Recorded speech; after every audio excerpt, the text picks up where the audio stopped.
To drive in Italy, you need to be 18 years old, but if you're under 21, you may struggle to hire a car. Take your driving license with you. If it's the newer photo card styled license, which has been around for a very long time now, you won't need an international driving permit. But if it's the old paper style license, you may do, so check that out. Take proof of car insurance. If you have car insurance in the UK, you usually have some kind of European cover, but check with them to make sure. You don't need a green card. A green card is an internationally recognised proof of insurance. If you want a green card, you can get it. Contact your insurer and they should send you one, usually for an admin fee though. Make sure you take your V5 logbook, your registration certificate, to say that the car is registered in your name, and take proof of MOT also. To drive in Italy, you need to keep high visibility vests in the car, one for each passenger, not in the boot. These need to be in the car so you can access them before you get out. You need a triangle, a warning triangle. There is a triangle in here. Open it up, take it out, unfold it, and you put it behind the car when you break down. You can keep this in the boot. This doesn't need to be inside the car. You'll need to put headlight deflectors on your headlights, so little stickers that stop you blinding oncoming cars. In the UK, your car is set up for driving on the left, so the headlights are brighter towards the left. When you drive on the right, you're now blinding oncoming cars, so those stickers prevent that from happening. If, however, your car has a flat beam like this one, you don't need those stickers. You'll also need to put a UK sticker on your boot. You won't need that UK sticker if your number plate already has UK written on it with a Union Jack.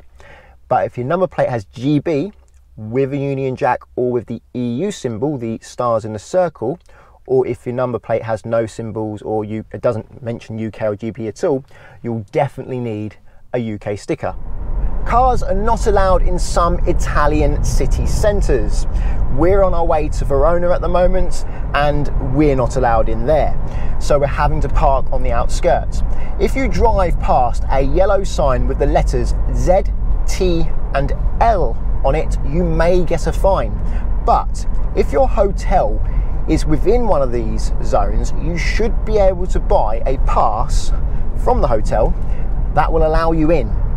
As in the UK, you're not allowed to use your mobile phone whilst driving in Italy, but you can use a hands-free kit.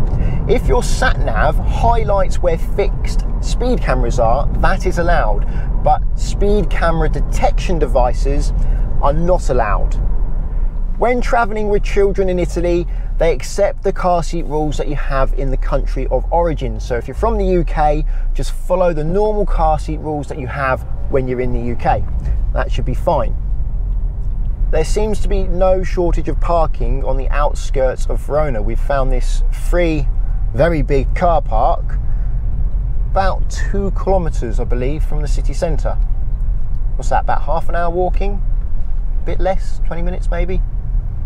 Well, that's the end of our day in Verona. It's dark now. And on the subject of parking, white spaces are free, yellow spaces are for residents or disabled, and blue spaces are the ones you need to pay for. Also, you're not allowed to use your horn in urban areas, except in an emergency. But if you are trying to stick within the speed limits, I can pretty much guarantee you're going to have some people behind you very close using their horn. And that neatly leads me on to speed limits. In Italy, in urban areas, the limit is 50 kilometers per hour. Outside of town, it's 90 kilometers per hour. On roads with blue signs, outside of town, but main roads with blue signs, it's 110 kilometers per hour. And if you have green signs, which mean you're on the autostrada or their motorway, is 130 kilometers per hour. Although, very often the speed limits are far lower than that, and sometimes they feel way too low and people don't appreciate you if you follow them. Here is an example. This road has a 40 kilometer per hour speed limit with speed bumps, and well, I have a long queue of cars behind me and no one in front. And this orange box on the right here, I believe, is a speed camera, although it looks like someone has painted over the lens. It's also worth noting that in Italy there are minimum speed limits on the motorway in different lanes. There are signs to tell you what the minimum speed limit for each lane is. In some regions of Italy, during some times of the year, it is compulsory to have winter tyres. So check that out before you go. In Italy, you do have tolls, which can be interesting when you have a steering wheel on the other side. This is where your passenger can help. Quite often you take the ticket as you enter, and then you have to pay when you leave. What is odd about Italy is you have 40 km/h speed limits on the slip roads. Well, that's dangerous. You do need to get some speed up on the slip road in order to merge, and then you get the national speed limit sign once the slip road has finished. So it's like they're encouraging you to merge onto a fast road at low speed. Doesn't make any sense. The direction signs on motorways are odd as well, because here it looks like you need lane 2 and 3 to go to Venezia and lane 1 to go to Verona, but that's not actually the case. Lane 1 still goes straight, it doesn't branch off. I've made the mistake a few times of going into the middle lane thinking, oh, this road's about to, or this lane is about to branch off, but no, you still have to indicate and take the slip road, the deceleration lane, to leave. So don't worry, if you see one of those signs, your lane isn't about to branch. And then we have a 60 km speed limit, and you can see everyone's well, ignoring that and flying past me, and I'm just causing danger by following it. The drink drive limit in Italy is lower than that in the UK. It's 0.05. In the UK, it's 0.08. And I am a 65 kilogram male. And even in the UK, if I have a strong pint of beer, that will actually get me over the limit for a period of time. Not a long period of time, but there is a time when I am over the limit. So it's definitely going to get me over the limit in Italy. Therefore, it's best not to drink anything. And for drivers with limited experience, I'm not sure on how long, I think it's less than 2 years, but I'm not sure on the actual term, there is zero tolerance for any alcohol in their bloodstream at all. According to the .gov UK website, in 2019, on Italian roads, there were 5.2 deaths per 100,000 people in the population. And that compares to 2.6 deaths per 100,000 people in the UK. So you're exactly twice as likely to die on Italian roads than you are on UK roads. And I can believe that, because people tend to give you very little space, particularly on the autostrada. It's quite quiet at the moment, but when I was driving past Milan, people were incredibly close behind me and close to each other everywhere. And changing lane was sketchy, because some drivers would nearly, well, almost touch cars either side of them as they went to change lane. So it's no surprise that the death rate in Italy is higher than it is in the UK.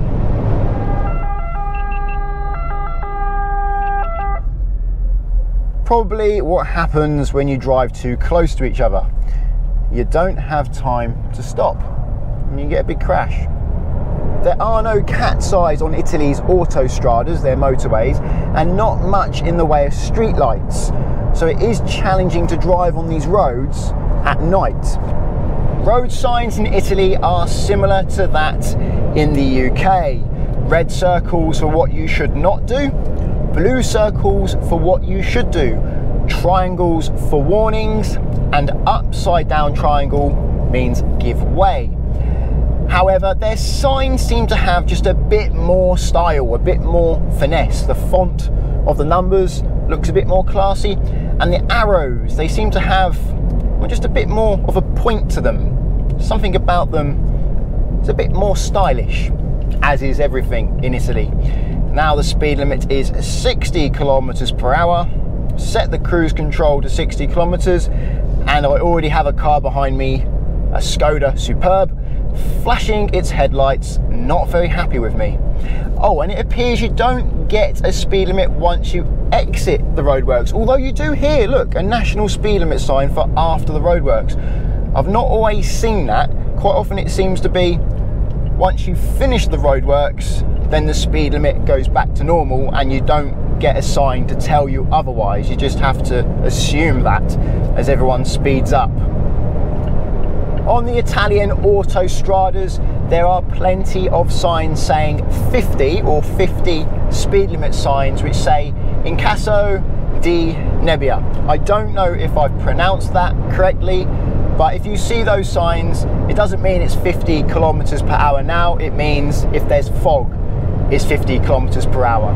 As is the case in many European countries, you generally give way to the right unless you have an orange diamond sign with a white border, but that rarely seems to be the case.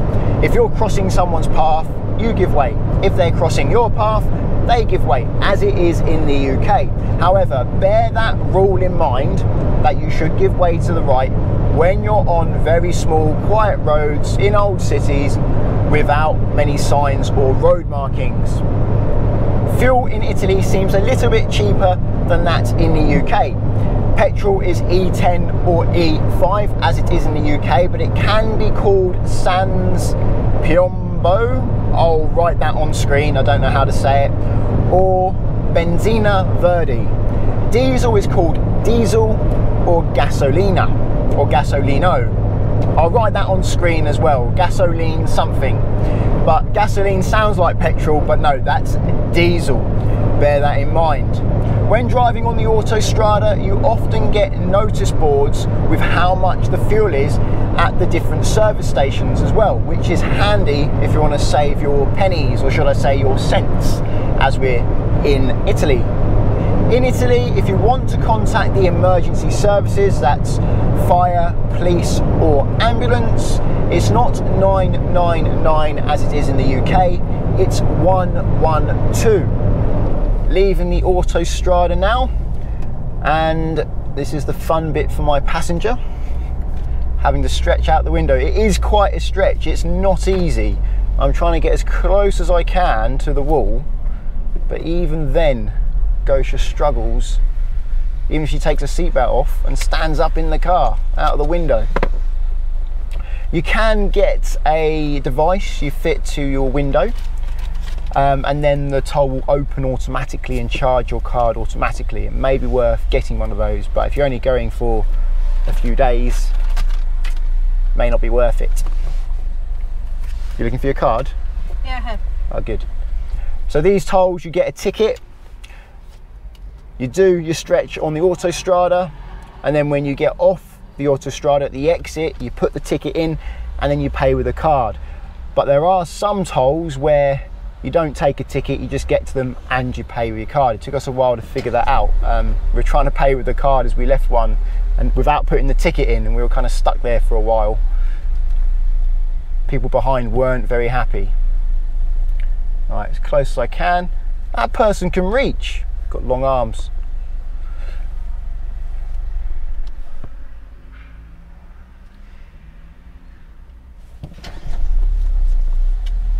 Right, our turn. As close as I can get without scratching the car. Oh, this one's not too bad.